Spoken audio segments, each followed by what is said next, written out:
किस आकार का दिख रहा है ये? आयत का जैसा दिख रहा है ना, पर है नहीं आयत। इसको हमने हाथ में रखा है, ठीक है। तो इसकी क्या है भाई? ऊंचाई भी है, मतलब मोटाई भी है इसकी। क्या है इसकी? मोटाई। तो इसकी लंबाई, चौड़ाई और ऊंचाई तीनों चीज हैं। तो ये आयत ना होकर के इसका नाम क्या होता है? घनाभ। आयत का मोटा भाई। क्या बोल सकते हैं हम इसको? आयत का मोटा भाई क्या होता है? घनाभ। ये क्या है भाई? ये सारे किसकी तरह दिख रहे हैं? वर्ग की तरह दिख रहे हैं, पर वर्ग नहीं है, वर्ग का मोटा भाई। तो क्या क्या है? घन। ये जो है लंबाई चौड़ाई के साथ साथ क्या है? लंबाई चौड़ाई के साथ क्या है इसका? मोटाई भी है, मतलब ऊंचाई। मतलब सिखाएंगे घन और घनाभ के क्या? तल, किनारे और कोने, ठीक है। घन के क्या दिखाएंगे हम? घन घनाभ के कोने बताएंगे, तल बताएंगे और क्या बताएंगे? शीर्ष बताएंगे, ठीक है। तो देखो ये सारे क्या हैं? घनाभ।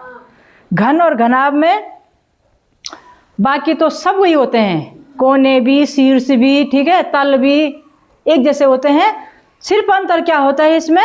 भुजाओं का होता है। इसमें बराबर होते हैं और इसमें इसकी भुजाएं, इसकी लंबाई चौड़ाई बराबर नहीं होती है, ऊंचाई बराबर नहीं होती है। सिर्फ ये अंतर है, बाकी तो सेम चीज होती हैं। जैसे घन में होती हैं वैसे घनाभ में भी होती हैं। देखो अब ये है तुम्हारा घनाभ। ये है, चाहिए ये डिब्बा है ना। तुम बनाते हैं ना ऐसे डिब्बे बनाए हैं तुमने, है ना। ये डिब्बे बनाए हैं, तो ये है। तो जैसे इस डिब्बे को बनाने में तुम्हें कितने गत्ते काटने पड़े? 6 काटने पड़े ना। जैसे एक ये नीचे वाला, एक ये, एक और एक ये ऊपर वाला। इसमें ऊपर का नहीं है, एक ऊपर वाला भी हो जाएगा तो डब्बा बंद हो जाएगा, है ना। तो कितने हुए? कितने काटे तुमने? एक ऊपर का, 2 3 4 5 6।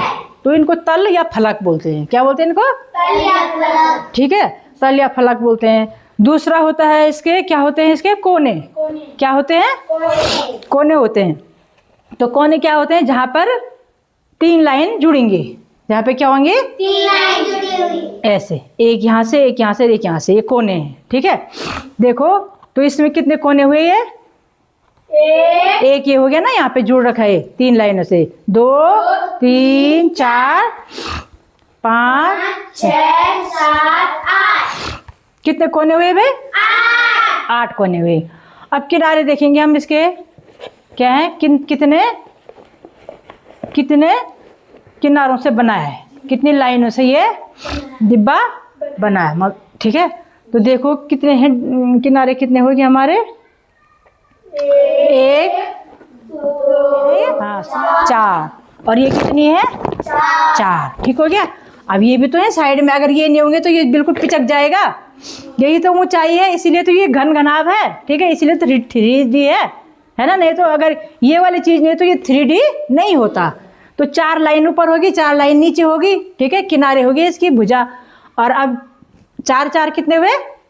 8 हुए। अब एक ही लाइन गिनो, 8 से 9 10 11 और 12। तो कितनी किनारे हुए इसके? 12 किनारे, ठीक है। तो सेम घन में भी वही बात है, नहीं है? देख लो इसमें भी नहीं है, वही बात है। कोने देखो, 1 2 3 4 5 6 7 8, ठीक हो गया। फिर फलक गिनेंगे तुम, 1 2 3 4 5 6, हो गया ना।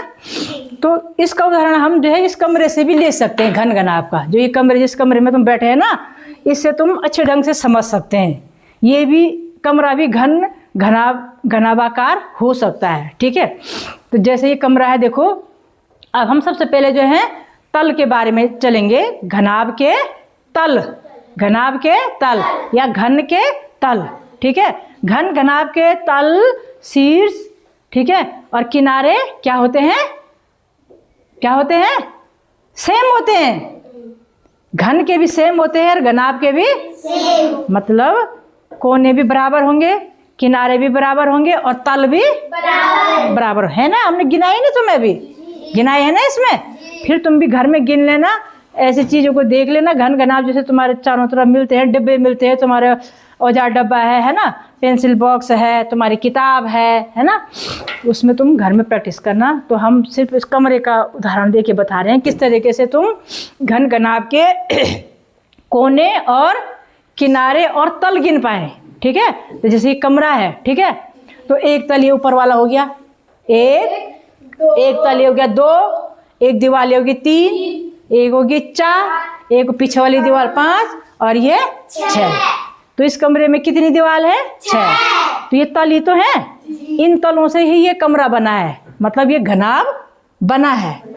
ठीक है, घनाभाकार जो ये बना है, ये तल नहीं होते, एक इनमें से एक तल भी नहीं होता तो घनाभ नहीं बनता है ना। तो 6 तो तल हो गए, क्या हो गए? तल। अब हम कोने गिनेंगे, शीर्ष, जिनको क्या बोलते हैं? शीर्ष। देखो इस पे दिख रहे हैं शीर्ष तुम्हें कहीं ऊपर, ऊपर के छत में? कहाँ? हाँ, कहाँ पे दिख रही है?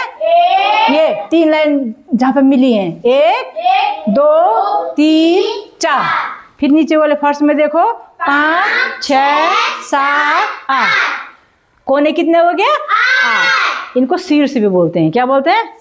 शीर्ष। अब उसके बाद देखते हैं ये कितनी लाइनों से बना है, कितनी लाइनों, कितने किनारों से बना। देखो पहले ये ऊपर का फलक देखेंगे, ये कितनी लाइनों से बना है? 4 लाइनों से बना है ना। ये आयत जैसा दिख रहा है, 4 ये होगी 4, फिर ये नीचे भी होगी 8 होगी। फिर किनारे गिनेंगे है ना, किनारे कितने, तो पहले ऊपर वाले फलक में गिनेंगे कितने हैं, इसमें कितनी लाइन है? 4। हाँ, 1 2 3 4। फिर नीचे वाले पे गिनेंगे 5 6 7 8। 8 ये लाइन होगी। अब ये एक एक कोने वाली लाइन, 9 10 11 12। तो कितनी लाइन हो गई है? 12। तो किनारे बोलेंगे इनको है ना, 12 किनारे या भुजा। ठीक है, तो आयत और घनाभ में क्या होते हैं बताओ? कितने फलक होते हैं? फलक कितने होते हैं? फलक 6। जितने ये फलक ही तो हैं। ठीक है, कितने फलक होते हैं? 6 फलक होते हैं। ठीक है, शीर्ष कितने होते हैं? 8 होते हैं, 4 ऊपर 4 नीचे। ठीक है, किनारे कितने होते हैं? 12। तो समझ गए ना घन घनाभ। ठीक है, तो 3D आकृतियां कौन कौन होती है एक बार जरा थोड़ा सा बता दो हमें। घन, हाँ हाँ हाँ हाँ बेल। ठीक है, और द्विविमीय आकृति मतलब 2D आकृतियां क्या क्या होती हैं?